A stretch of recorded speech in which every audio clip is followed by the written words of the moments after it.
Hello everyone, সকাল সকাল ঘুম থেকে উঠে পড়েছিলাম অ্যান্ড সূর্য প্রণাম করে ফ্রেশ হয়ে আমি বেরিয়ে পড়েছিলাম জিমের জন্য।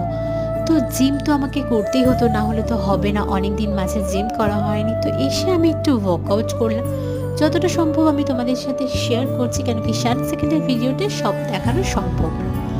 তো আমি এখান থেকে জিম করে বেরিয়ে স্নান টান করে ফ্রেশ হয়ে, যেহেতু সোমবার ছিল, আমার এখানে বেলগাছ আছে মহাদেবের মাথায়, জল ঢেলে হনুমান চালিসা পড়ে পুজো করে আমি খাওয়ার জন্য বসে পড়েছিলাম। খেয়ে দিয়ে আমি একদম ফটাকসে রেডি হয়ে গেছি। দেখো তোমাকে কেমন লাগছে। দেখো এই অটোর লাইনের জন্য আমাকে দাঁড়াতে হয়, আর দেখো আমার অফিস এসে গেছে আর আমি কাজ স্টার্ট করে দিয়েছি। তারপর আমার লাঞ্চ টাইম হয়ে গেছিলো আর আমরা এখানে মজা করে করে খাই, গল্প করি। আর তারপর আমি বাসে করে চলে এসেছিলাম। ওখান থেকে বাস ছাড়া না কোনো অপশান নেই, মানে আসার সময় কোনো অটো নেই। আর বাড়িতে এসে আমি রিল্যাক্সড করছিলাম।